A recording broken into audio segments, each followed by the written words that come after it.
March. Jesus Christ, there's March. The fuck is Dorian? Huh? Yeah, fuck that shit. I'm going away from my usual stuff and playing a fucking ultimate game.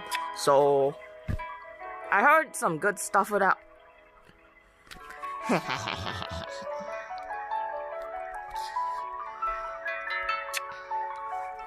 Number 1, the magician. I thought the first one is gonna be 0, the fool, like 1, the fool.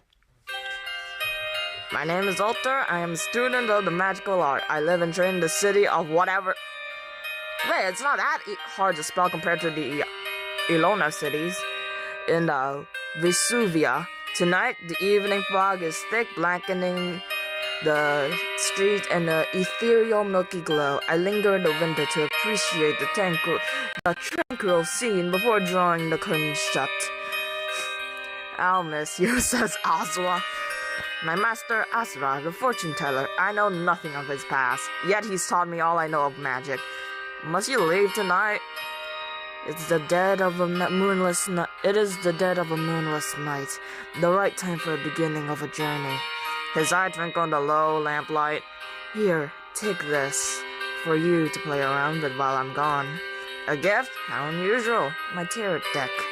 That's the last thing I expected him to give me. The tarot deck is Azra owns creation, imbued with great power.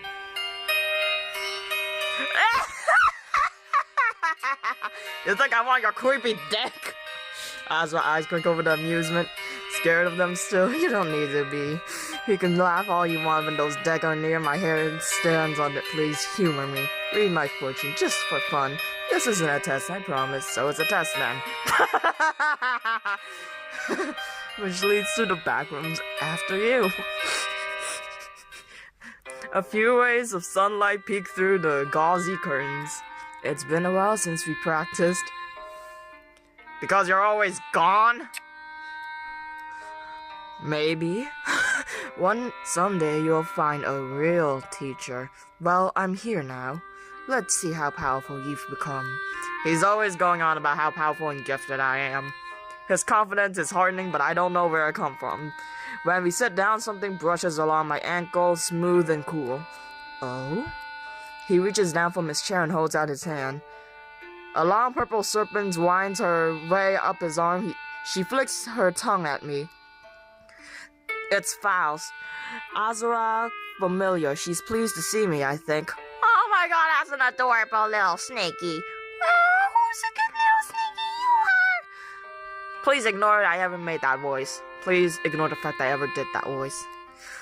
If we're all here, let's begin. I shuffle the deck, his gaze follows the cards as they slip through my fingers. The High Priestess. And what is she telling you? Is she speaking to you? When the cards speak to me, it isn't in any you. Nonetheless, my mind is clear to answer. You're forsaken her. I have, yes, you pushed her away and buried her voice. Azra found but says nothing. Good. She calls out, but you won't listen. Master, if you ignore her... I didn't expect it to work that quickly. Okay, yeah, this is much better. A sharp knocking startles all three of us. A customer at this hour? Did we forget to put out the lantern again? Just as well. I can't stay any longer. Oh dear lord, I swear to god if I had to do this entire voice for the entire prologue. Azra gathered up his things to leave. I wonder where he's going and what he'll bring back, but I know better than to ask him. He never answers. Well then, take care of yourself. Why are you in my room? Where is it? I don't know. I'll check my bag. You put it in your bag? Maybe I put everything in my bag. Maybe it fell out. Not that one, the other one, the other brown one. And can you please go outside? I don't want you to demonetize my stream again. You can check outside.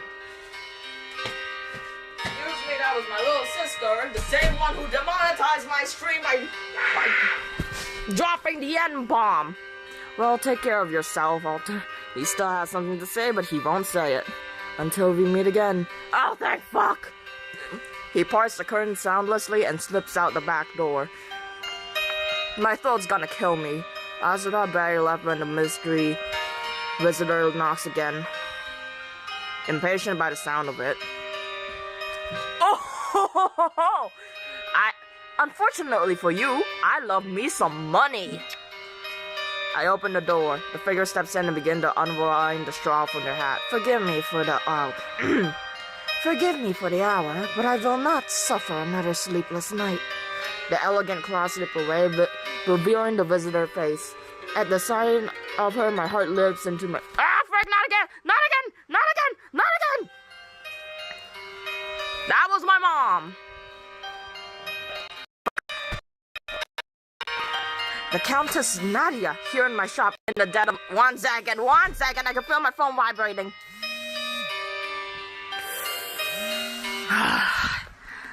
Hello?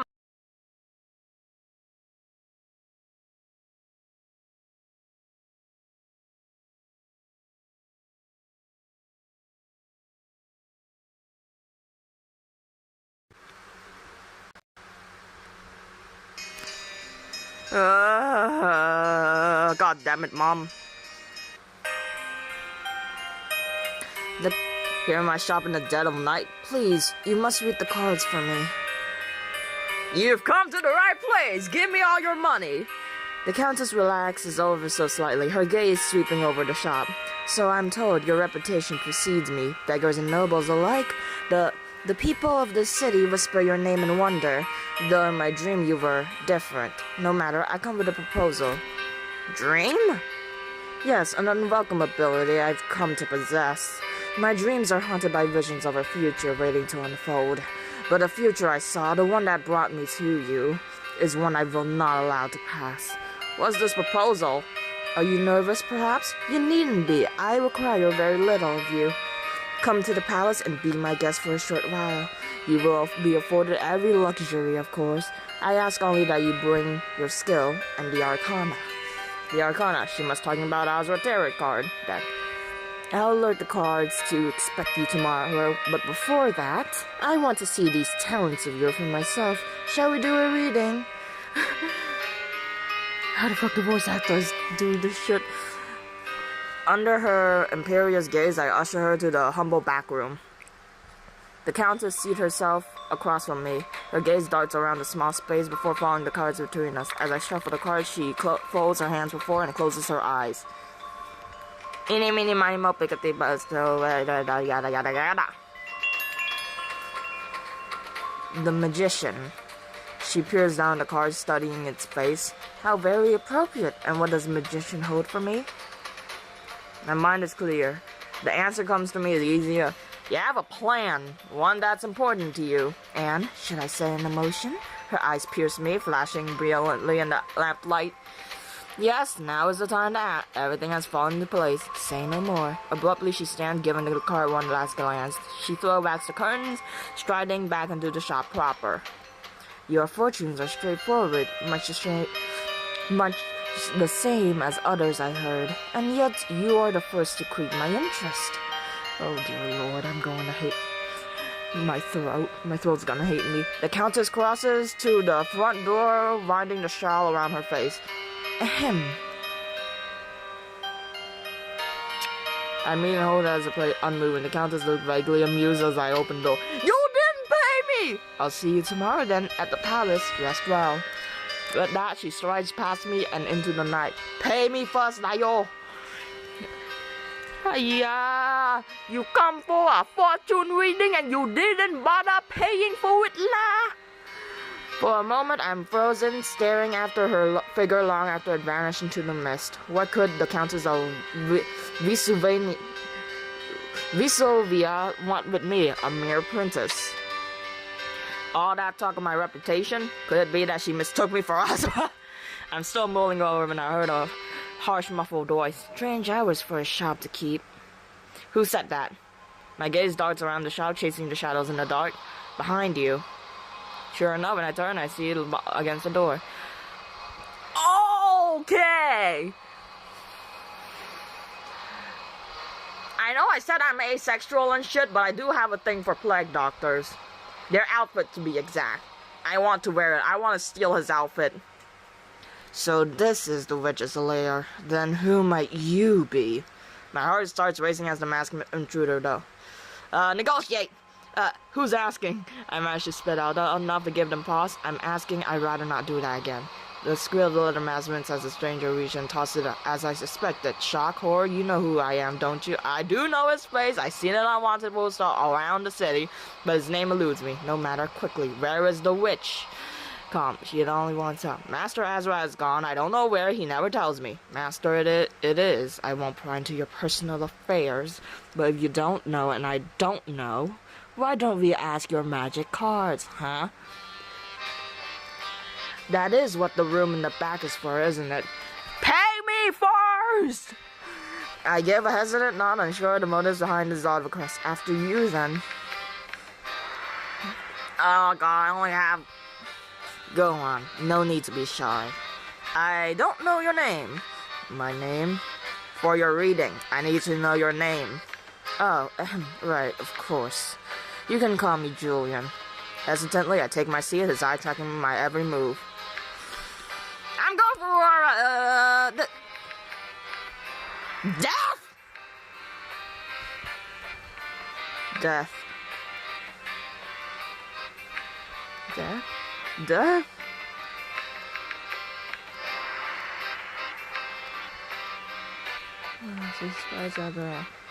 That in tarot reading, death is about change that cannot be reversed. Even if the death card in question is reversed or not, the change will not.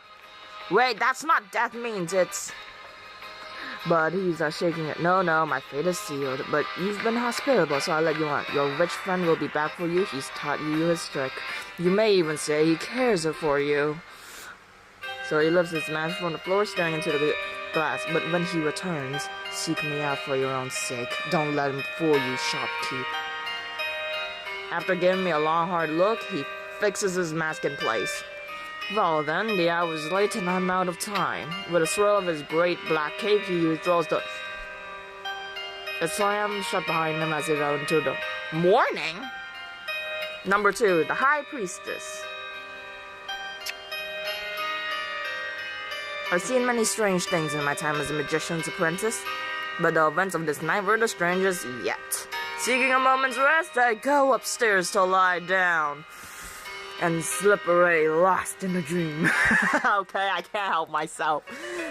I'm a Tumblr user. The sky is no more than a slim green line along the endless horizon. Azra sits beside me on the back of a strange beast. Master, where are we? Dark cloud bear down all around the landscape. In the shifting sea of rust-covered sand. Ahead is the road of a perfect black stone. Far enough from home, I think. Far enough for what? For answers, for clarity, and I need them soon. A storm is coming. He looks out into the distance, his voice dimming into a wistful whisper. I strain to see where the path leads, but it keeps changing. Soon, there will be a crossroads. How soon? Where do they lead? Depends on which one you take. His head reaches for mine, but he stops just sword. The sand rises all around us on a chilly night, blotting out the... For now, rest. I fall into a dreamless slumber. When I wake, dawn light is filtering through the dusty windows. I spent early hours preparing my thing, casting wild shadows on the wall. I'm to meet the Countess in the palace for some unknown purpose. I throw on a traveling cloak and hurry outside, dragging the heavy door shut behind me. After last night's intrusion, I turn the first lock, and the second, and the third. Almost satisfied, I press my hand to the door and whisper across me not. Spell. White whorls with glow deep within the door slowly fade into the grain. I'm about to leave and the hair at the nape of my neck rises in alarm. Someone is right beside me, a dark shape looming in the alley. Juliet. Cherished memories. Oh, dear Lord. The fuck kind of kink are you into? The form is certainly human, though enormous in size. Their flesh is scored with scars, clean, jagged, shallow, and deep. Shrouded in a pale of weather-beaten furs, it's hard to make out a face, but they are definitely watching me. They stand between me and the road to the palace. Can you move? Excuse me, can you move? Stormy green eyes meet mine unblinking. The huskiness always slides left, clear of my path. I heard the rattle of a chain swinging ominously between their robes. I square my shoulders and march forward. Suddenly they speak in a voice like distant thunder. Okay. He will return, uninvited. He will offer you in the skill when you need it most. Turn it away or you'll fall into his hand, just like the rest of us. I stand frozen, processing what I just heard. They're shuffling behind me, dragging a rough cloud and chain. And then, silence. I looked up and down the foggy alley. I left the shop and then... Wasn't there someone else just hearing it? Oh my god, they wipe our memories. Wiped out my memories, to be exact. I shake out the fading thought. I don't have time to drabble. The Countess is expecting me. Exhaling deeply, I continue towards the narrow, mossy steps to the marketplace. It's early yet. The marketplace is already wide awake. Where's the art supplies? All around me are the salads and bartering, laughter, vendors hawking their wares. I calls out to me over the seas of noise. Arthur, have you eaten? I've got that pumpkin loaf you're loving. Won't be long now. Come, sit down. Talk for a while. I sniff the air, my stomach twists in hunger. And then again, I should be careful of the time. Screw the Countess! Free food is free food! He leads me into the booth and the warm spicy scent. As I settle against the back wall, he offers and where is Ozra sleeping in? I sit my hot minty. He's on a journey. Ah, and where's he's off to this time? I shrug. The baker gave me an odd look. He didn't tell you. I looked down my cup, watching string curls and twists as Elijah. He was acting strange. The baker sighed, folding his arm around his chest. So, he's off to some mysterious journey. That's nothing new. But what of your mysterious journey, if I may ask? Shaken from my reverie, I blink at him, startled. There's been whisper all morning, you know. They say the Countess escorted rode into the neighborhood around dawn. He gives a many-thing look, clearly fishing for gossip. But I smile and shake my head, drawing my... How's that bread coming along? Mysterious as ever, you and Nazra, bro. The baker goes to the small wood stove to check. There, all wrapped up for the road. I place a coin on it and hand out my... Oh, fuck, I thought it was free. Now, run along. Don't keep the Countess waiting. I give a backwards way and head back to the flow trap. Wait, how the fuck did he know? Something catches. A fortune teller booth tucked away in a shady corner. How nostalgic. Azra will once operate out of a place like Lazar Lodging and using a patron emergency phone booth. Lucky numbers? Check. Groceries? I don't notice them backing onto me until we crash. The impact made me stumble, teetering on the edge of a step. It also set the basket balance on the stranger's hip, which sends a dozen pomegranates rolling down the street. Oh, perfect, as if I wasn't already late. Help. I mean, last time I was late, I had to run like 50 laps around the entire school. Not really entire school, but the entire sport thingy. Sport balcony. I thought to help. I spot a pomegranate as it was about to be stomped under a stray hoof and swipe it at the last second. When I hand it back to the stranger, their eyes sparkle with delight. Ooh, thank you. How sweet of you to help. And after I bumped into you in the first place, together we hunt down the rest of the pomegranates. They're a little bruised, but no worse prepared. Hey, if it's edible, it's edible. Well, I can't thank you enough. They offer me a hand, the skin of their small palm off again. It's mine calloused. Probably shouldn't do this, but rubbing it off, they offer me a fruit from the basket. When I accept it, gives me a smile that warms my eye. Take care, alright? I'll see you around. The stranger's eye button, they take a hold, so wait. I know you. I'm at a loss. I have no idea who they are. You're alternate magician, Countess Nadia said we were expecting you. Me? You can call me Portia. I'm Milady's head servant. Oh, the pieces clicked together. The pomegranates were for the palace. And Portia's ring, through gossip in the market. Well, how lucky were we? Come on, I'll show you the quickest path to the palace. Oh, wait, I should probably pick a different girl voice. As the sun journey across the sky, Portia night climb stares after seemingly infinite stare. The higher we ascend, the fewer travelers we encounter along the way. By the time we reach the top, I can barely walk, though Portia seems as energetic as ever. She pauses to let me catch my breath. Alter. Alter, I'm glad you're here. The Countess could use good help. And you look like a good sort to me. Okay, When we reach the palace, it's near dark. Before me is a towering gate of twisted iron. Beyond that, the palace rises in a swirl of glistening spires. 2 guards stand on either side of the gate, and their eyes glint at me from behind the helmet, but they lower their weapons when they see Portia. Ludovico Bodmila, this is Alter. They'll be staying as our guest. Alter, Ludovico and Nambolia nod at me, their stiff posture relaxing. In unison, they pushed open the heavy metal iron gate.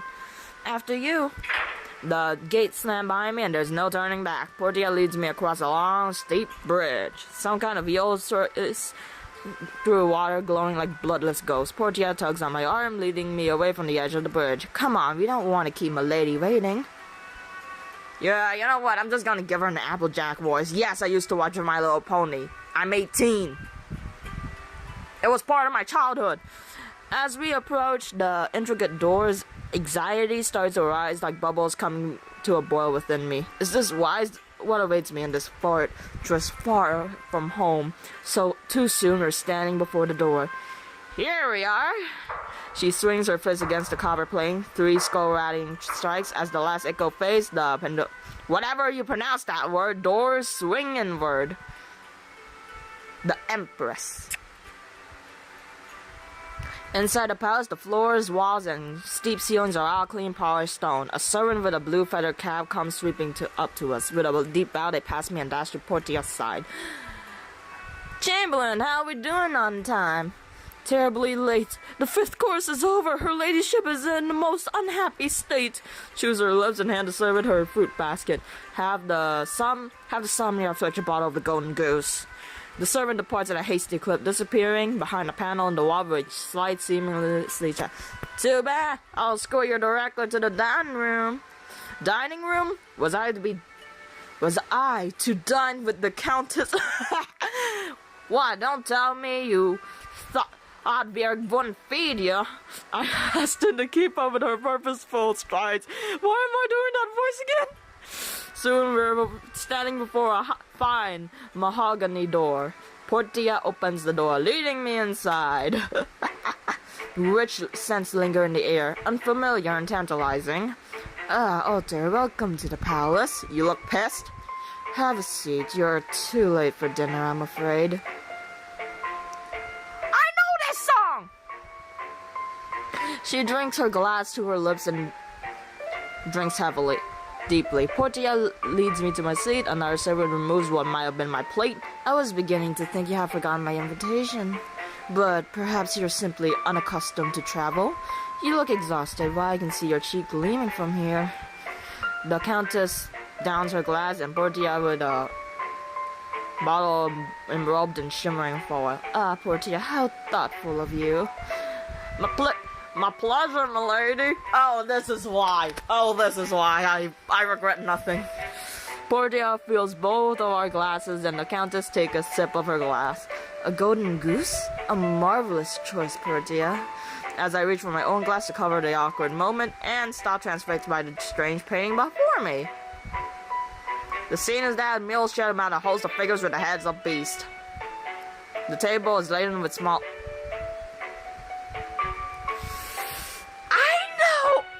But I know enough about the Bible and proper witchcraft and tarot readings to know what's probably gonna happen.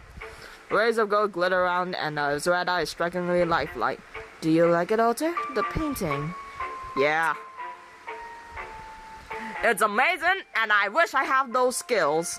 The Countess raises her sharp eyes out over the wing. Fascinating. Perhaps you share as my husband. unusual taste. Now's your husband, Count Lucio, rather the late Count Lucio. He's the goat in the middle, of course, ever the provider. Lucio has the populace eating off the palm of my hand. Much like the painting, I suppose. Whatever he offered, the people gobbled it up. They worshipped him. My husband was particularly loved for his yearly masquerade. She sets down her glass, folding her hands and resting. Did you ever attend, Alter? The whole city came alive for the masquerade. Revelry took hold of their heart. Ah, fuck, I'm stuttering again.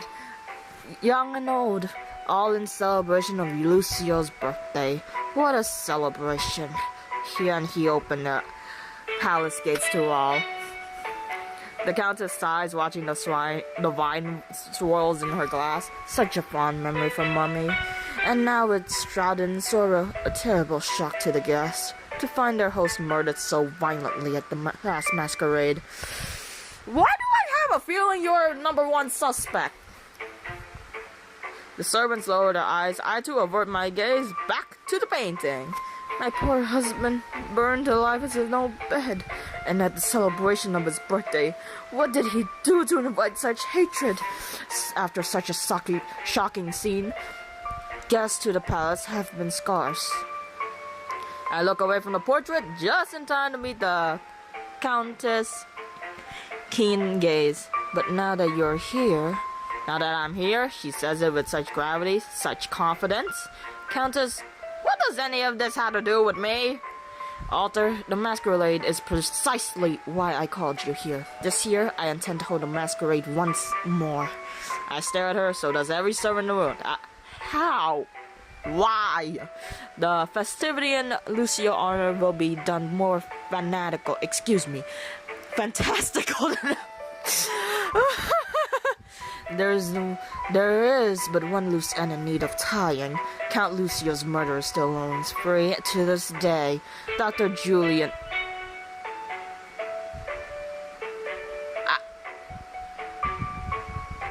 What the fuck? I stood very still, suddenly cold all over. Dr. Julian... Now I remember the name on the wanted posters. Oh, shit. Why do I have a feeling Oswald faked his death? I mean, Lucio faked his death. Now I know who exactly broke into my shop. Dr. Devereux confessed to the crime when we caught him. All that's left is his sentence. Execution by hanging. There's a terrible crash. Portia's face is stricken with horror. At her feet, the broken remnants of the golden goose are seeping into the floor. Portia? Forgive me, my lady. Slippery hands. You're forgiven. Why do I feel like she's the real person who killed her now? There's suspect number 2 and 3. Who is it that killed Count Lucio? Or did Count Lucio fake his own death? Find out on this next episode of Dragon Ball. I'm not getting sued by copyright lawyers. Thank you very much. God damn it. Two servants rush to her air, sweeping the shadow mess with wind speed. This is where you come in, Alter. Dr. Devereux has been very elusive, but you have quite the reputation. Rumor has it that you surpassed even your own master, Azra. I myself see the future in dreams, whether I like it or not. And this is how I know you're the one who found Dr. Devereux. Alright, found him! He broke into my shop! And if we find him? Sets down her glass. When we find him, we'll bring him before the so all may see his long-awaited punishment. And so to commence the festivity. The doctor will die on the gallows for his terrible crime. The Countess rises on instinct. I rise as well. Portia? Yes, milady? Show Alter to the guest quarters. I imagine there's so much to ponder before the night is out. Right away, milady. She pulls me to my feet and with a humble bow whisks me to the doorway. Portia is quiet as ever. She ushers me to the room towards the hall. After a few turns we pass, veiled in shadow. A draft rushes down from the floor above, prickling my skin. It's cold and smells of ash. Curled up on the bottom. Oh my god! Who's a cute little puppy boy? Oh, who's a cute little pair of puppy hoppers? Oh yes, you are. Yes, you are. familiarize it, and they rise slowly without a sound. Although they look as though they could strike it down more, I sense no ill intent. I hold out my hand, and they approach to snip it. Oh my god! Pet the puppers! Pet the puppers! Pet the puppers! Their huffing breaths tickle my skin, and their tail slowly starts wagging. Well, this is bizarre. They never take... Welcome to the street, Danny! You're damn straight! You're fucking damn straight, I will! If I see Xeno if I see a single hair missing on them, I will fucking freeze Xeno to death and then throw him into a wood chipper. Well, this is bizarre. They never take kindly to strangers. This is just how they were trained, but I never seen them act like this. Slim snout brushes against my side as the dog investigate me further. Satisfied, they draw back, looking at me expectantly. Can we pet the poppers? Yes! On a whim, I reached out to run my hand over the smaller one's silky coat. I wouldn't do that if I were you. The dog rears back for my hand, or party upon get known, I'm not sure. Sorry, they're a little unpredictable. They seem to like you, but I'd rather you keep that hand. The hounds trotted dutifully back to their spot. They nearly blend into the marble. Oh, no wonder why they're like this. They haven't had their...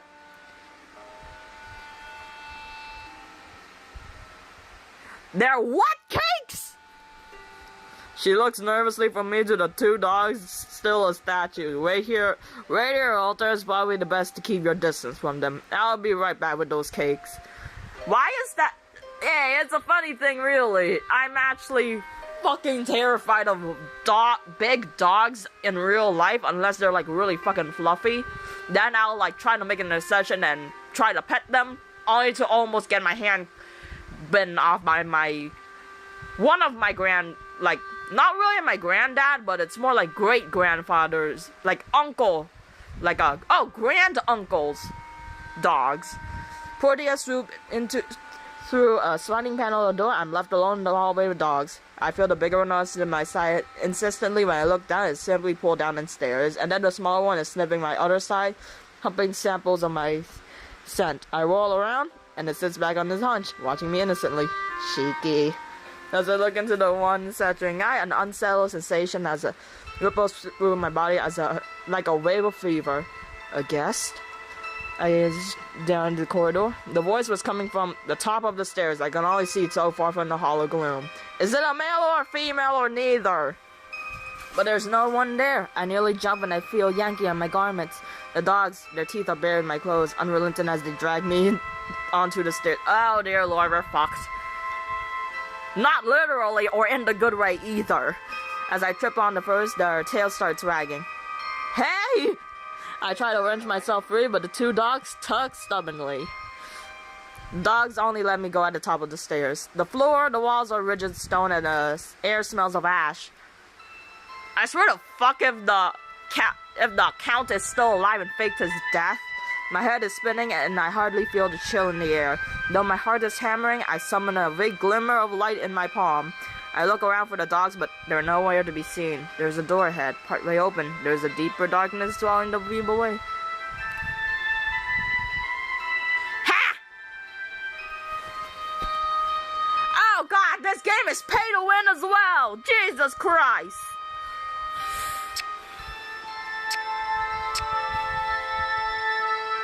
When I step through the doorway. Coming from the hall, it's warm inside as peppery take a heavy cantaloupe. I pass an extravagant suit of armor, a marble writing desk, a white peacock feather pen, all blanketed in ash. My light flickers over a portrait wall, twice my height. My dim light stretches up to the canvas. Oh, so that's what the gold is based off. Though it's hard to see, I have no doubt of painting subject. Count Lucio. He looks younger than I expected, or the portrait is old, or perhaps the artist was catering to his vanity. The red of his coat is the cardinal hue from the painting in the dining room. A golden arm, a marvel alchemical arts.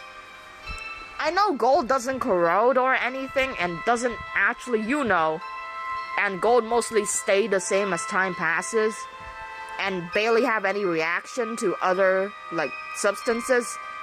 But why use gold for an arm? You could use steel for durability. Gold is, unless you mix it in with other alloys, like except for aluminium, that would make purple gold, and it's a pain in the ass to deal with. The fur hanging from his haughty shoulders look impossibly fine, and go on, touch it. Masma takes out my portrait, but I feel nothing as ashen canvas. There is a snicker inside my mind as a haze settled on my nothing like the real thing. Seeing, unable to feel, such sweet torture. Warmth like an ember radiates in the magic of my palm reacts. Its glow set down my wrist. Even gold ruins anything that it's mixed with.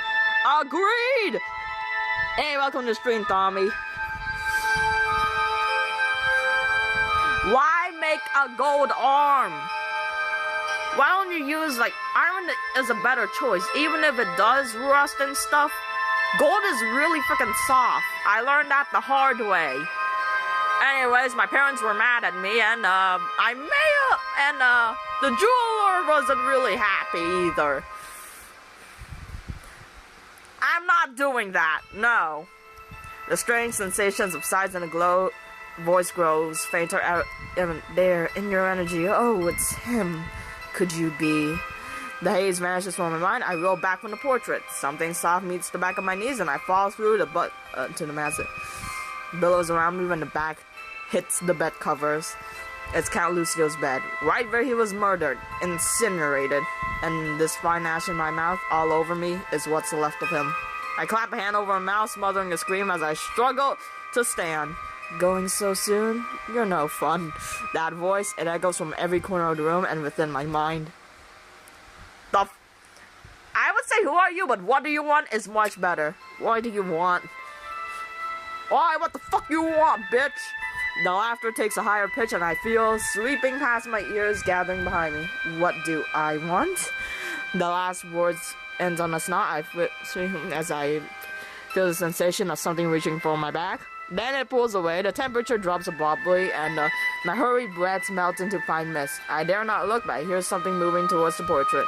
Chains of gold, but no neck. Beautiful, beautiful fur, but no back. No perfect mate. So, I want nothing. The voice trails off. The room feels normal once again. I scramble to my feet and make a break for the door. Yeah, fuck this shit. I'm out. I agree with the character I'm playing. Breaking through, I continue down the wall, searching for vague darkness. The portrait on the wall watches me with cold, aristocratic stares. Come back, come back. You know, for some, I know this is a huge red flag, but at least I'm feeling a little wanted. Against all, I turned around. Why the fuck did you turn around, you moron? Again, this is like probably based on medieval times, so I don't blame them. But I agree, aluminum is way better than... True, but tungsten is way heavier than steel, so I'll say aluminum is a good pick. Also, steel is not that heavy. I lift steel tables all the time. I only see a silhouette stuck against the high mold frosted, but I don't see the silhouette. Oh, I see it now. Claws. That ain't a silhouette. That's just a straight up.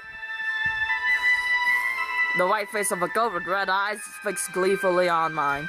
I blink and it's gone. I hear clambering off to the side, the creak of the door, and then silence.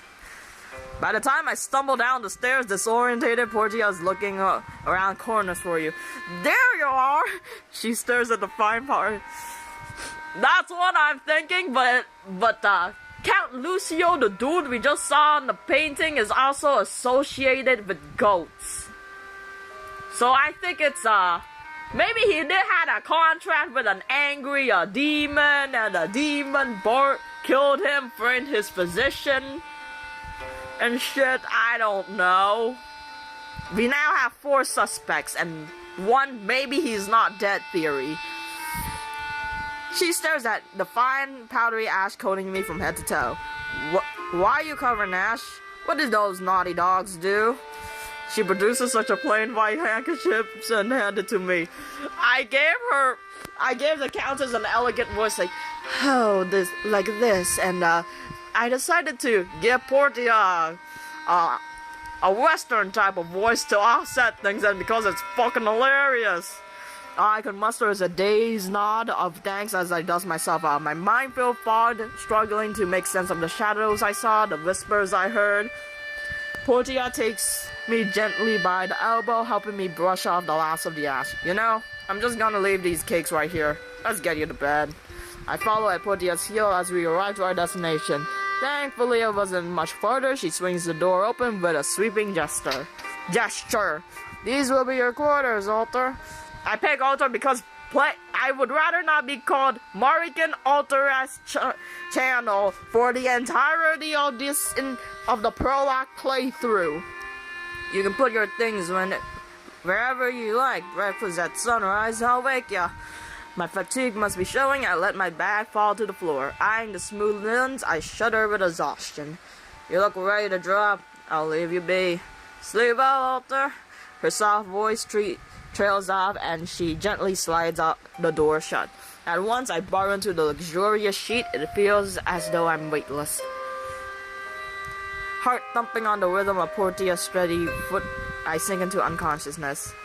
Why do I have a feeling that we're about to fucking die? And by we, I mean the character specifically.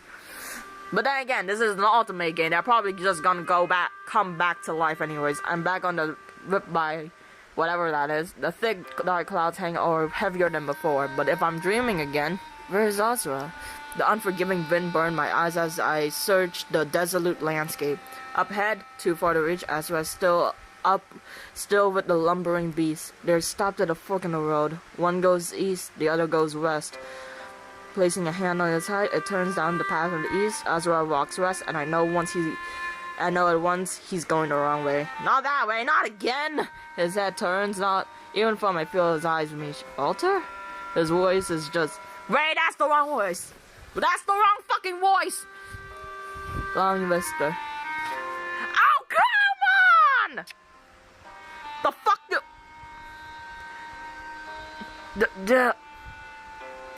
Dear fucking Lord. Dear fucking Lord, this game is pay to win. This game is pay to win. This game is pay to win. I'm calling after him, even though my dream is swallowed it with a groan. Morning, Alter. Portia sets out a tray of breakfast. You know what? You know what?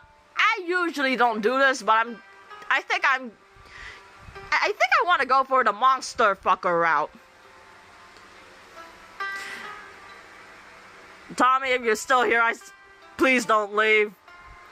Even though I'm being a bit serious, I just want to go for the worst ending in this game, because it's pay to win. Portia sets out a tray of breakfast pastry as I sit up. Well, lovely sunrise. Did you sleep well? The Countess wants you to meet her in the library once you're in and dressed. Base. Thanks. Thanks, Tommy. Portia sets a neat pile of elegant clothing on the bed beside me.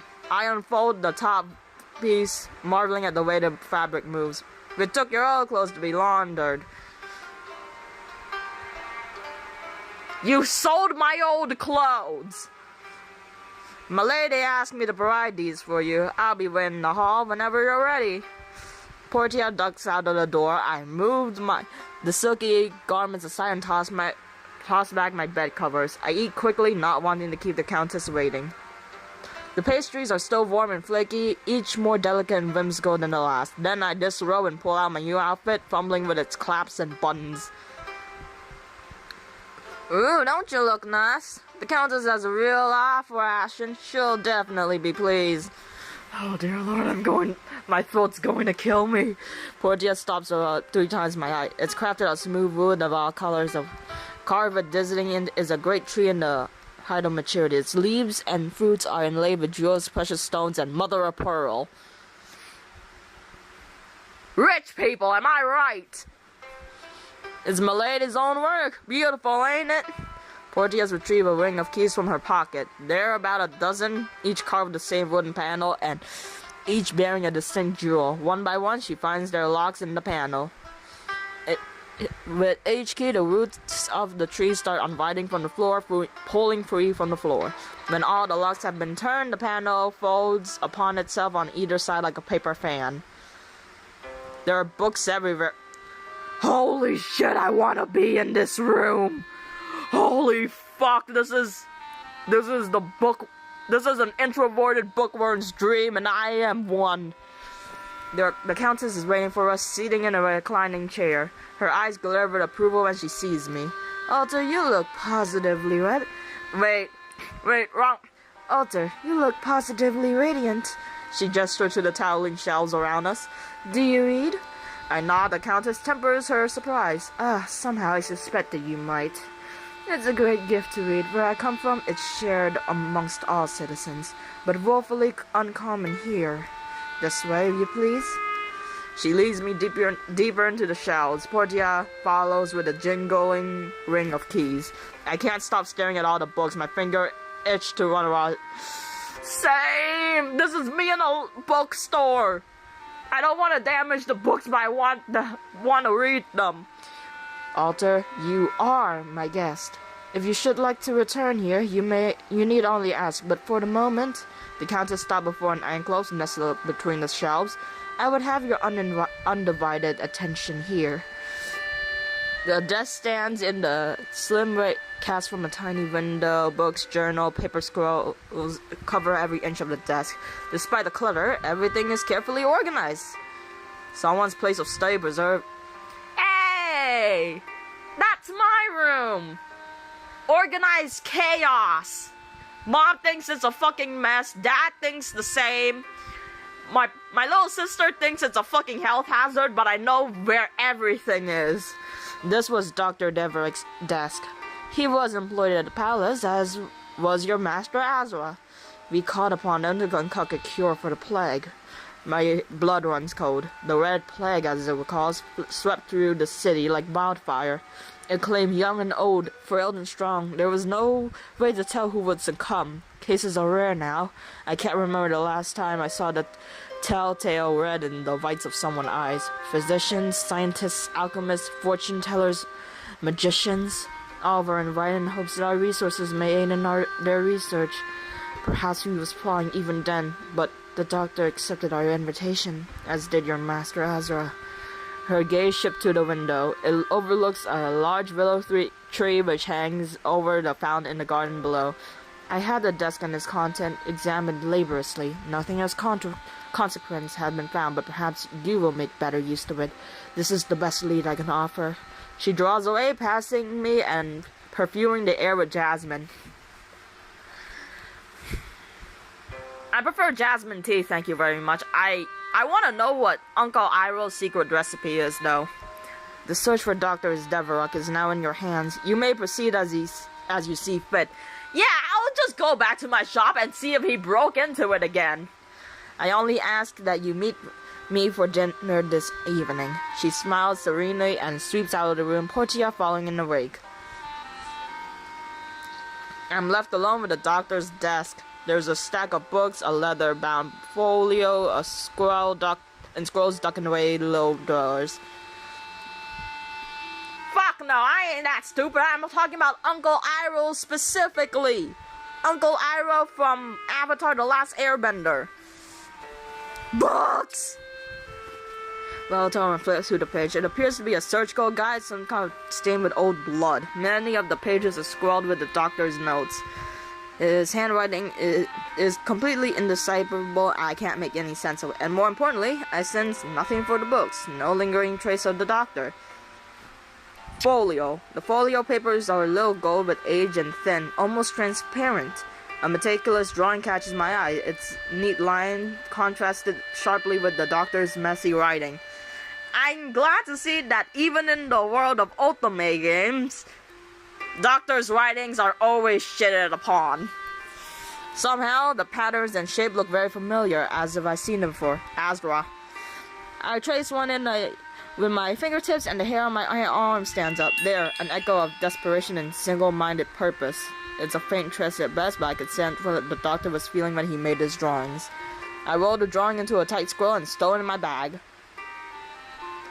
This fragile piece of paper, it's something the doctor cared about, something with a connection to him. A surge of excitement and comprehension rushed. I can now use this with the scroll and my magic to assist me. I might be able to find him. I glance out the window. It's a bit past noon, but if I'm quick, I should be back in time for dinner with the Countess. The sun starts dipping in the sky as I make my way back to it. My breath grows short as the tremors of anxiety radiate from my gut, spreading to my fingertips. I haven't done magic like this on my own. I always had Azra with me before. Azra, memory of his familiar voice soothed my mind. Start with your breath, follow with your heart, and be present. Finding the calm I needed, I gather up my magic, holding the scroll in both hands. A tingling sensation grows at the base of my neck as I follow the feeling away from the palace through the city streets. I ended up in a narrow, slippery street at the south end of Vesuvius. Shabby stones are layered like scales, clustered apartments line the passage. I have no fucking clue why I'm talking like this. And murky reddish water swirls in the sluggish canal. Suddenly a door behind me swings open, casting warm light down 3 jagged stone steps. Oh, I'll be back. Just stepping out for some air. Oh shit, we found a doctor already. That was quick. I freeze mid-step. Oh my god. Even the music is fucking clowning on us. My spell worked, but I haven't thought about what I'll do when I found him. I try to back away quietly, but something catches my heel, toppling over into a 9p barrel. The next thing I know, I'm staring at a skylim. Those quick footsteps. Hello, that was quite a tumble. Are you alright? No, leans extended. He hears and he sees her. The shopkeep? What are you doing here? Come on. Upsy daisy. A firm grip encircles each of my wrist and I hauled out of the barrel like a snail shucked from its shell. I stagger forward into the doctor's broad, gleaming chest. For a moment, his eyes meet mine in surprise in our sudden proximity. I have a feeling he has the red plague. He's wearing an eye patch, and it says that the red plague, the telltale sign of someone's red plague, being infected by the red plague is that the whites of their eyes become red. So maybe he's partially infected, and he's using the eye patch to hide it. With a friendly pat to my arms, he releases me. I take a good look at my surroundings for the first time. We're behind a tavern, well hidden from the street. Painted on the door was a crackling blackbird lying back on a crescent moon. The rowdy raven reads, Dare I ask what brings you to this neck of the woods? I opened my mouth, but no words came out. How do I even begin to explain? The doctor gives me a knowing look and casts a glance to the open door. As one light glows between us, he gestures for me with a glint in his eye. Rumor has it that you're working for the palace. I'm sure. Well, by now you heard some interesting stories about me. I nod. That much is true, if a gross understatement. But you haven't heard my side of the tale, have you? That's true too. All my knowledge is from the Countess' account and all the wanted posters and the muddled rumors. Besides, I do still owe you for the reading. Are you thirsty? My treat. Fuck no! Nope. I know. I read enough kidnapping stories to know where this is going. Fuck no. I'm not thirsty. Not thirsty? Well, I wouldn't know how that feels. I hesitate, but only for a moment. He's a wanted man, but yet this might be my... Alright, if you want to tell me your side of things, I listen. You will? Why the fuck are you blushing? Why the fuck are you blushing? You better be embarrassed. Right, of course, if you'll just follow me. He beckons me to step to the door, easing it open and leading me to the warmth inside. It's not even sundown, but the tavern is in full swing. The noise is... How the fuck do you pronounce that word? Cacophonous? The barkeep, wide, scarred face, barreled on, gives the doctor a cheeky salute as we pass by. A cackling drunkard swings a wooden bag which Dr. Devorak politely pushes aside. See? Even a wooden leg, like a wooden prosthetic, is better than a golden one. I don't care if it has magic imbued to make it stronger or whatever. It's just impractical in combat. Touching my escort guides me to a cozy booth in the back. You make yourself comfortable. I'll be right back. He breezes past me towards the bar. I try to sit still as I look around. Nearby, a pair of old crones are hunched over a card game attended by a scrabbling cart. At the bar, the doctor chat with the barkeep. They both erupt in pearls of laughter and some joke. He looks perfectly at ease. So different when I met him in the shop. Yeah, when he fucking broke in. He turns and he makes his way back for a drink of himself and a glass of water for me. You know, I never did get your name. Fingers interlocking on the table. Oh god. Oh god, gold. Oh, that's gonna be a big mistake. Fingers interlocking on the table between us, he gives me a look of encouragement. Alter. Alter, quite a name. Rolls off the tongue. I should have picked a complicated sound. I should have just closed my eyes and type random letters instead. I want to see if he says it rolls right off the tongue then. He takes a deep sip of his own drink and watches me over the rim of his cup. I clear my throat, looking him dead in the eye. You said you'll tell me your side of the story. Oh, I did, didn't I? How careless of me. He laughs at my incredulous expression. I know what that word means, I just don't know how to pronounce it. Then he leans back in the booth, long limbs going every which way. Alright, ask anything you like. Wordlessly, I reach into my bag and hands him the scroll from the library. Once he starts reading, the smile slides from his face. He leans over the pages, frowning in concentration. The map-like writing pattern draw me into one. I know this is an ultimate game. But why? I only look when I feel Julian's eye look on me. Where did you find this? It was on your desk at the palace, in the palace library. He looks away, but not before I see a flinch of pain cross his face. Oh, well, this is a slice of a human brain. The patterns are unique, actually, to each individual. Individual? I meet his gaze and he's stiffened, which means you see an individual brain slice like this. And rests his chin on his thumb. His expression is ghastly. There's other drawings, aren't there? At the palace? I nod and he drums his fingers on a clenched jaw in clear distress. That doesn't look like distress to me! Well, you better put this one back. Trust me, they'll notice it's gone. As if he can't stand to look at it a moment longer, he rolls it up and hands it back to me. I take the scroll and stow it in my bag. It feels heavier now as if the page itself took on the weight of his ominous word. Excuse me. Whisking the steins away, Julian heads to the back of the door. Shrill bickering erupts from the card-playing crone's table. Julian whispers to one of the crones as he passes by and taps a single card in her hand. The card is played, throwing the card in chaos. Ducks away as someone douses him with her drink. He's still wiping it off, chuckling when he returns to his seat. You would think I'll know better than to get involved. I raise an eyebrow. He's not wearing a mask here, and everyone seems to know him. You're not worried about being seen? Here? No, I'm not too worried. Folks around here aren't known to, oblige the wants and wishes of the palace. Even the ravens spend his time scouting for guards obsessively. That process, it's a little surprising. Whereas when I live, the guards are treated with reverence and in fear, with no small measure. Suddenly the raven bursts in through the dusty, flying loose in a guttural shriek. The bird beats himself against his string and tavern roof. Guards! Palace guards!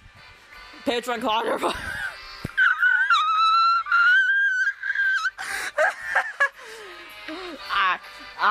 So anyways, I grabbed open the 90, smashed it again. So, his name is John, by the way. He has a kid now. He crashed it and he yelled, "Scatter!" It was like that scene in Ratatouille. Like, the scene in Ratatouille where the rats are... Okay, I'm gonna stop there. Playing cards toss and fluttering in the air. Julian scoots me by and rushes me out the back door into the alley. It's getting cold and technically it's a bar party.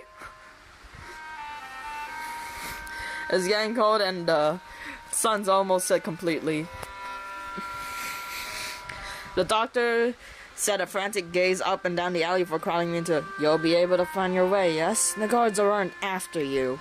I nod, he claps my upper hand and looks deep into my eyes. Thanks, Alter. He turns and vanishes, leaving me alone in the silent, shuttered alley. Now, what do? I thought I'll have is more swirling questions. I only got one question answered, and I have more questions now. Hey, you there! Oh, it turned out Storm the Builder. Oh, the Countess Magician. Gives me a short, sharp bow. I'm Ludovico. We met yesterday at the gates. And now trying to summon up some confidence. Yes, I'm supposed to dine with the Countess again tonight, but it's getting late. We'll hail your carriage back. Don't want to keep the Countess waiting.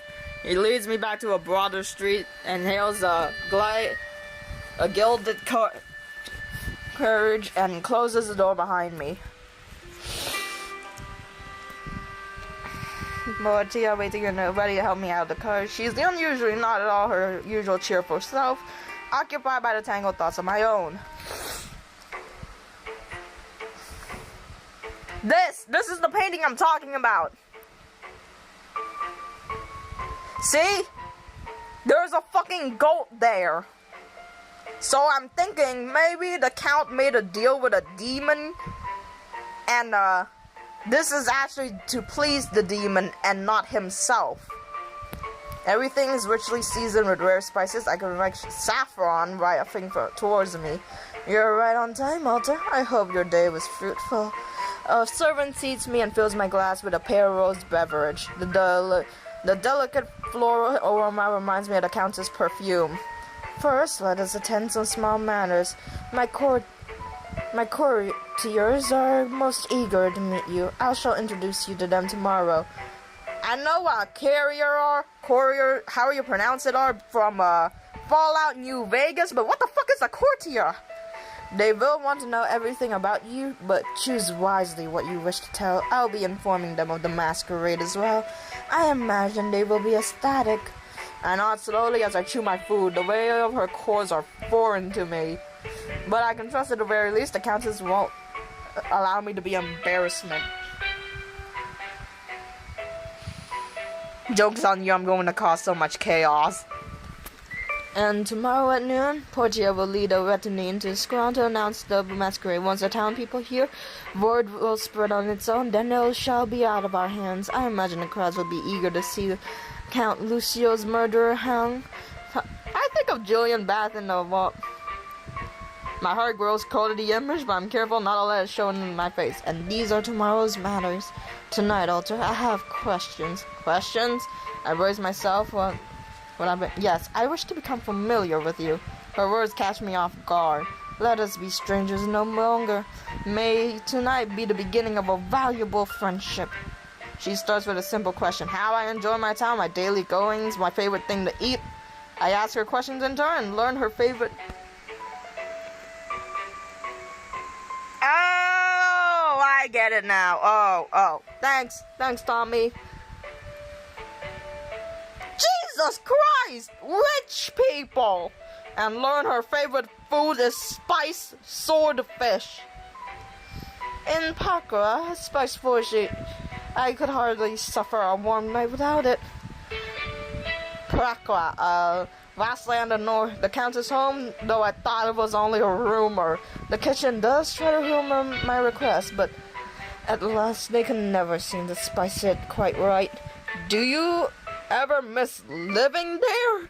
The Countess looked thoughtfully in her glass, elegant finger curls around. Perhaps I don't think I would ever return to Praga, but there are things I miss about my home. Often, when I'm feeling morose, I would take a walk down the white beaches of my homeland. Observing the opalescent waves crash over sand would soothe my worried soul. The bittersweet expression of her face as she speaks of her homeland makes her look years older. I noticed that the servants are listening as they work, watching the Countess and I with wondering eyes. Well, we were perhaps something we should do somewhere more private. Would you care to join me in the veranda for a nightcap? She looks down at me, a soft smile tugging in her lips. Just the two of us. Then she holds her hands, waiting for... Yeah, fuck this shit! I'm going for the monster fucker route! You tired? Perhaps shy? It's quite alright, Alter. I understand completely. I do hope you have a pleasant evening. Portia, please show our guests back to their room. Nadia exit the dining room, the scent of jasmine lingering in the air for a moment before fading as well. Portia appears at my elbow, smiling warmly. I nod gratefully and get to my feet, following Portia out. In a footstep, Portia walks cheerfully beside. Here, I'll show you a shortcut back to your room. Just in case Mercedes and Mark are stalking around again. She leads me down a narrow, dusty hallway. Her fingers find the edge of a moth-eaten tapestry. With a dramatic flourish, she reveals a secret passage on the other side. She throws a smile and makes my way, gesturing me to step in. You knew this was here? Her soft laugh echoes down the gloomy eye, and her eyes glimmer with mischief. It's my job to know everything around here, including little tricks like this. It's them on the other side of the floor. Oh God, not this place again! I have no idea, but Portia knows exact. You know, things have gotten a lot more interesting around here since you showed up. And all the rumors floating around, my goodness, you'll think we had nothing to do but chat. You hear a lot of rumors? Why? You want something you want to tell me, Alter? Wink. Caught off guard, I lapse back into silence. I don't even know how to begin explaining what happened at the Rowdy Raven. Yeah, snitches get stitches. Keep your mouth shut. It seems servants came during the day and to tidy up. They placed a fresh pitcher of water on the table. Incense burned by the window, filling the room with hazy swirls of wood and spice. When I drop my bag at the foot of the bed, a scroll from Julian's desk rolls out. Portia spots it, but it falters a word. You seem concerned. Concerned? Me? Maybe it's just that the doctor, he can't be the only suspect, right? Finally! Someone with another working brain selling this damn Oh shit, Mom. Damn it! Ah, shit. Don't worry, she's just asking me to help look after the freaking cafe. Where is the... Oh, fuck, I'm screwed.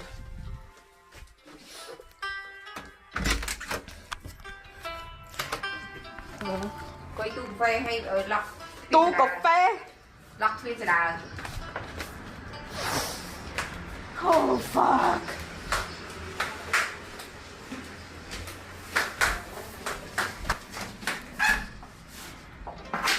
Oh God. Oh no, she just wants me to help look after the shop. Oh fuck. There's customers. 1 second.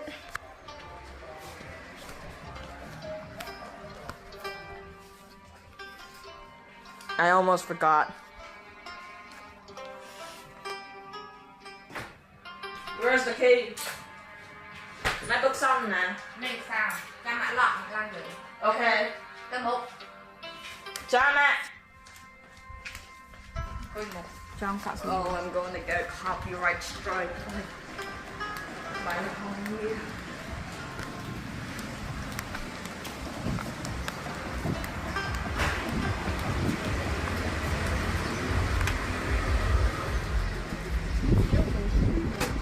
Pháp Trang ơi, giờ nào chui mới hơi, giờ nào cùng live game. Oh frick. Okay. I might get copyright strike, but I don't care anymore. Just between you and me, I think Count Lucio had a lot of enemies too. I wasn't working here when it happened. I only heard rumors of that, of what went on that night. Just keep your eyes peeled for anything strange, alright? Then she smiles, the worry killing from her face. She leans in close to me, voice low. You know, if you're not too tired yet, I can show you around the palace. There's lots of interesting things on the ground because I show you more secrets if you think you can handle them. Is she teasing me? She gives me a tilter headbang for now. Girl! Is that allowed? Why wouldn't be allowed? You're not a prisoner here, you know? You look like you can keep a secret, I'm not too worried. I only have 200.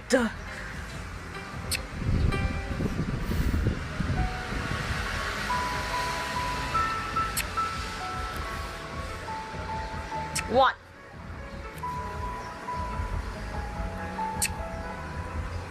Dailies. They love reading certainly none. The success is desired. Maybe author can use a happiness reading. I know I could, or I'll get them reading for free. Follow me. Nay. The explore the past. We predict. Don't worry, I'm still here. Stripe if you miss me. What do you think they'll say this time?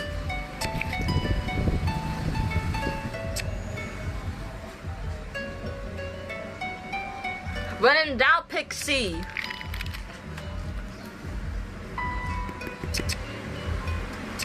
I have my eyes closed. Strength upright. Trust in your own strength. You'll find courage when it's most needed. The devil upright. The devil knows he shake off his veil. You're not trapped. Maybe there is some truth to this tarot card stuff. Time to relax. So, review. Tap a card to review its meaning, or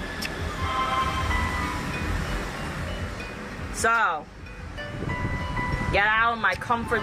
So stop being trapped by imposter syndrome and stuff, and stop thinking of yourself as a burden, as my therapist calls it in Khmer. And in the future, I have time to relax. Nice.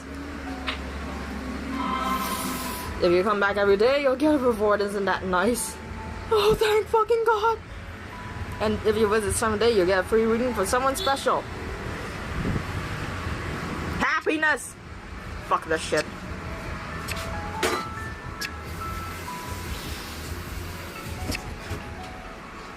Just the I'm just going to finish the prologue and then end stream. I get it. Got a long day, a lot on your mind. Get some rest. Tomorrow, milady wants you to join us in town to announce the masquerade. I'll be back at dawn. Don't sleep in. With that, she's gone, leaving me alone with my thoughts. The Hierophant. The Hierophant. How you pronounce that? Oh dear Lord, I'm doing that voice for too long. It's the morning of the masquerade announcement. I need to be back in the script for it to be known, but for now, I'm checking the shop. I want supplies for my investigation. Regans, herbs, one of Asra's magic books. Hopping in, I press my palm to the door and release a sealing spell. I spot a small leather pouch resting on the scoop. Someone left this for me? Picking up the knot, I open the pouch. Inside is a magic mixture. Wraith is the strongest, but there are other herbs, a mixture for protection. I cast a glance to either side of the street, but there's no one nearby. I fetch my keys and turn the lock just as I lean on the door. It swings open. I nearly collapse onto the last person I expected to see, Dr. Deverak. The sight of him freezes me in his track, his pouch dropping from my nerveless fingers. I struggle to speak. He beats me to it. Well, hello there. Fancy seeing you here. Maybe not so surprising. I was in the neighborhood, and you look splendid, marvelous. I'll stop wringing my hands.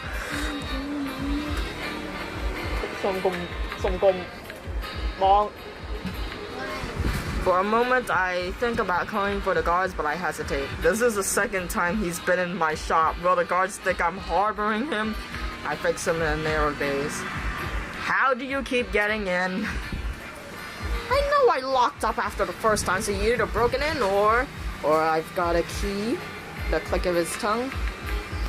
Here, if it makes any difference, you can take it. I won't be using it again. That's a promise. He waits patiently and lines up the key to my back rooms. Who gave this to you. You don't, though. Well, let's just say I needed to make a couple house calls, and after hours, shoots upward house calls to the shop. Was asshole that ill? If he was, would he have told me? I frowned, pocketing the key and giving the doctor a weary look. Oh, I hope you don't think I'm a thief. I'm lots of things, but not that. But you wouldn't take my word for it, would you? To my surprise, the doctor shucks off his overcoat and starts to unbutton.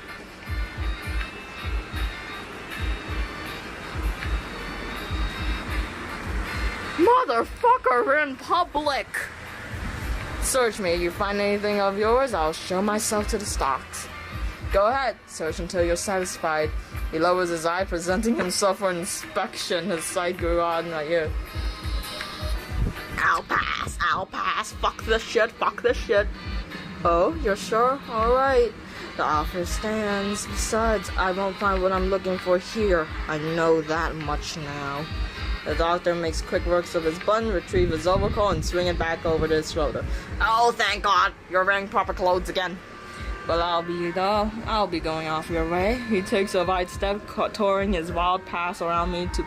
His broad grin takes only a second to fade before a shock takes his feature. I look careful at Portia. She must have come to find me, but she pays me no attention. All of her focus is when she speaks to an unusual voice. Lilia? Portia. She throws herself up. Lilia, is that really you? Her shaking hands come to his side. It's me. You bastard, what are you doing here out in the open? You're trying to get yourself killed? Her fingers curled. Who the fuck is Ilva? You've grown up strong, Pasha. What? I'm sorry I wasn't here to see it. Oh, I'll show you sorry, you unbelievable Arthur. She releases Julian and seizes his collar, talking about I'll catch up with you later. Without further ado, Portia hauls the floundering doctor down an alleyway, leading me to ponder. Didn't they seem like family? I enter my shop, head straight for the back rooms. Well, man, comforted by his smoky scent, but I can't stay long. I'm inspecting in this care. I collect the magical components, but the book isn't nowhere to be found. Did he take it with him when he left? Before I know it, the sun is high in the sky. A distant clock tolls. The announcement! Buying on my list, and I abandon my search and close up shop, headed for the city square. The square is densely packed, smaller folks and latecomers circling. A pleasant smell, I can't wait. Ahem, hear you. This is an announcement for your Countess Nadia. On the anniversary of the passing of your beloved Count Lucia, the Countess will open the palace gates. That's right, folks, all invited, not tomorrow. Departed count, a whippily loud excitement through the crowd. Nice.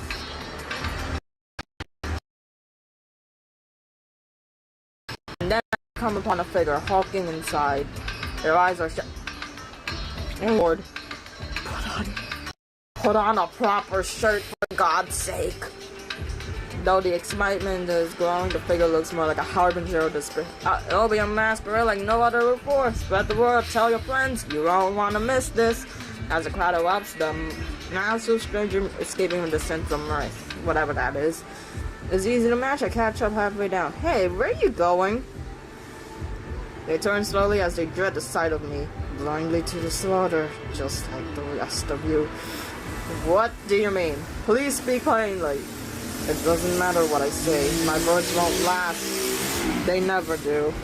The stranger shuffles away, chains rattling. My thought raced. If they left a protection spell at the shop, did Azra send them?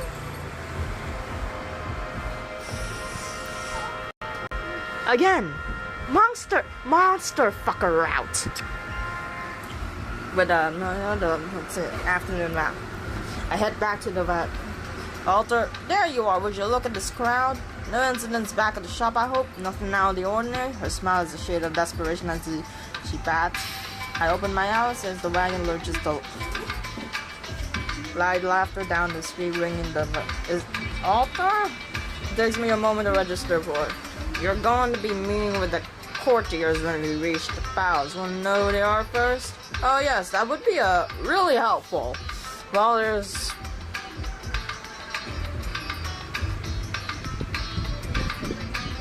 who the fuck named them that? Oh my god, I'm not gonna even bother with the voice. I can't even pronounce that. Procurator Volta Practo Vlastomil Pontifex Volgora Crasto Valdemar. No, Voldemort is the villain from Harry Potter, the dude with no nose. Valdemar and Consul Valerius. Take their name rapidly in her finger. I must look hopelessly lost because she gives my shoulder a reassuring pat. Really, Valerius is the most important. The one with the easiest name to pronounce is the most important. The rest I'll show they'll be Gandia. I know we've reached the parlor door, but the museum calculate. Go on, Alter. These people can't wait to meet you. Her words ground me. People, that's what they are. I hate people. They're selfish, ignorant. Okay, I'm not gonna finish that monologue. I don't remember the entire thing. Smokily figured on the countess sit behind the gleaming chit-chat. But she looks up when I enter, her elegant fingers striking a victorious chord. Welcome, Alter. She turns to the page, encouraging Portia. Please introduce our honored guests. Announcing Alter, friend of the palace and apprentice to Azra the magician. I try to put faces in the list of names at the contest who eyes when they're comfortable. You're Alter. Oh, you're so cute. The fuck happened to you? Are you okay, madame? Ma'am, are you okay, La? Because I am genuinely worried. What a delightful surprise. We were all just talking about you. Okay, you look like a really pale Jafar. Sit. No, not with them, with me. Yalta. Welcome to take me. I hadn't expected such enthusiasm. Me either. Eager, Manico to the couches and into the folder. The countess watches from where she plays the pipe organ, drawing a contemplative look. Tell me, Alter, how was the announcement received? One can only imagine. Even we, the favorite of the countess, had no idea. Such a beautiful surprise from our dearest countess. A masquerade. Ha! And we don't even have to do the work. How lucky Alter would have to be to get aboard and all. Goodness. Oh, my word, I mean, how lucky they are to be taken in by the countess and unknown apprentice.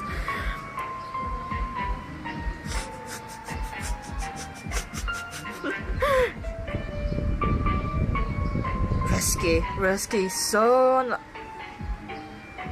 I take back what I say. I was expecting Voldemort, not a cat. So very unlike our thoughtful and meticulous countess. I flinched. Voldemort is soft and... Wait, it's soft? Perhaps the countess might inform her adoring court how exactly she found herself in the witch's door that night. Rounds the couch, looking down his nose at me. He spread his arm, addressing. Or perhaps the witch might tell us themselves. Yeah, that's why I go for they, them pronouns to mess with Perfect if he ever decided to come see the stream. Perhaps don't call me that. Witch? Of course I misspoke. You're but an apprentice. God narrowed his eyes. Even the countess in was rising. If you all want it so badly now tonight, you might have to simply ask. My headache's grown worse and I was having some trouble sleeping. As you have been for some time, Countess. Yes, Procurator. On the night I woke, I was haunted out of the dream. No escape from my mind. Indeed, I was seeking someone. Anyone who may be of help to me. It was I who was lucky to come across the one I needed so soon. A benevolent universe brought us together, did it not, Alter? Did it bring you and your husband together before you was killed? Your glimmering red gaze studying me. The moment is broken by an airy sigh as Consul Valerius appears through me a wine glass. A benevolent universe? With respect, Countess, your mind may have been occupied of late. I like this dude. He doesn't beat around the bush.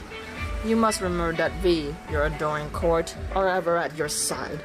He throws his arm wide with a flourish, spilling the contents of his wine glass. I collect a gas sweep. How clumsy of me. Some hocus pocus to indeed. Enough, Valius. You exhausted my patience for tonight. All of you, out. Tiptoeing around my splattered form, the courtier royal sheepishly. I remain the Countess her.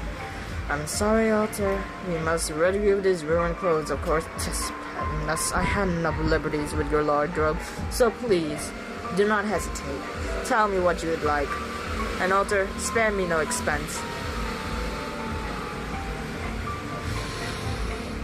I want a plague doctor outfit, just to mess with every single one of you. Nadia wants to ask for riches. Does she like showering people?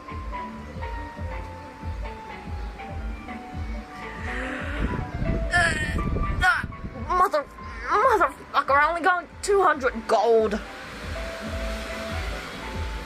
Yo, Tommy, you still here? Should I, go for the rich option or no? On one hand, I want to waste her money. On one hand, I want to waste more money as payback for the fact she didn't pay me for the reading. On the other hand, I have little money to begin with. And this is just a prologue. No, thank you, I don't need anything special. I thought you might say that. Oh, as humble as ever. Very well, your comfort here is of great importance to me. Portia will escort you to your chambers. You'll be bathed and your garments returned. Though, Alter, you are to my guest of honor. You could be more selfish if you like. The cooing voice of the organ echoes Portia. When I bathe and return to my room, a parcel is waiting for me by the window. There is a tight phone account. A gift from my dear guest. This emerald seemed to call your name. Rare and in good health. And Alter, you may call me Nadia. The chain slipped through my eyes. I hold and I recognize its energy. Am I mistaken? No, I know this feeling too well. It's Azra magic, waiting for the gems. Gentle, soothing ripples. I was able to track Julian. Could I somehow find Azra with this? Just the thought makes my heart swell with almost painful hope. I lie in wait as the hall were quiet. Midnight, perhaps before I steal out of my room. With the emerald hem, I envelop in no dreamy calm. The thought of hearing Azra's voice again, I wander through the empty halls and into the veranda. Below, I see the garden, shady and lush. From up high, I can see the middle form of a maze up there. I descend to the garden path, shrouded in the warm breeze. The musical sound of a grows louder. I reach a fountain hanging from the tree. Faust? She flicks her tongue, hovering over the gazing pool. Didn't you go with Azra? What are you doing here? Her weight drops eagerly on my shoulders, sleek body giving me a fright. Was she waiting for me? Did she know I was looking for Azra? I take a seat on the edge of the pool and lean over the reflective surface. Faust taking immediate in the emerald as I lift the pendant. I close my eyes over the water and drop it. The water starts to change. The longer I concentrate, the more they change. Before I know it, my reflection is fading in its place. What the fuck? Each drop that trickle from his hands and ripples through the image as it strikes. I'm so shocked to see him. I could only silently gape, afraid to break the spell. Then he shakes off his hair, blinks the water from his eye, and looks straight at me. Walter? Can you hear me? I'm not barely able to believe in myself. If this is no spell of his, then how did I? Look surprised. He seems incredible. He laughs. I see now he's sitting cross-legged, probably beside a pond. His mount, the strange beast from before, is lying beside him, resting its weight that he had on his knee. And Faust is with you. Looks like she found you all right. I wasn't all that sure about leaving her, but after that reading you gave me, I thought I'll trust my intuition. Tall palm sways behind him against a glittering sea of stars. His hair catches starlight in every whirl. Faust dipped her tail into the water, sending tiny ripples across the image. Faust, still looking lively. Being around altars does that to you, doesn't it? I'm glad that she's here. She looks really proud of her. The snake. Boop the snook. The thing. I didn't know. In the reflection, Ezra looked pretty pleased with himself too. And I'm glad you're here, teacher. God damn. I see a willow tree. Are you at the palace? I nod and launch into telling everything, and the more I speak, the more his eye glimmer with keen interest. Unbelievable. The day I leave or the day I leave was the day you needed me the most. And you didn't need me all. I'm glad Faust is with you at least. If anything happens to either of you, I'll know. I can live that. You look tired, man. It's sleepy but content. I don't feel tired. I was just about to get into the water, but you beat me to it. While Faust is opening up to you. It may be time for me to do the same. I nearly choke. No, really, it's true. I want to start being more honest with you. You were my teacher. You weren't honest? The fuck was I learning? Algebra? What's on your mind? Ask me whatever you like. All that I ask is that you start being more honest with me too.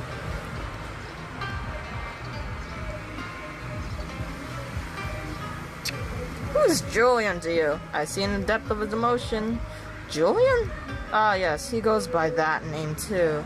And even by another name. He was a friend once, then more than something else.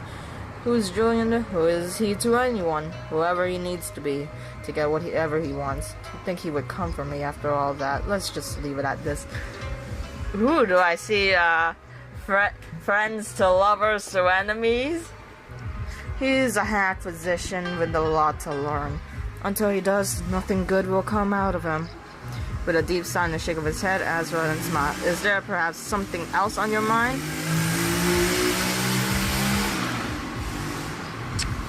It's getting late. Is it? Time is strange here. Go west, Walter. I'll see you again soon. I'll know you'll find me. As he has Riley reaching towards me, towards the water, his touch scatters, and he's gone. Disappointed, curled in the edge as I rise to my feet. Come, Faust, I know. We'll see him again soon. She gives the pool a long look. Reluctantly, she slides out. Her presence soothes the...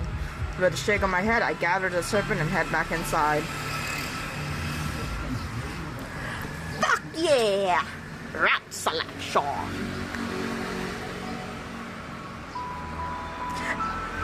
I fucking knew it! I fucking knew it! The dude faked his own...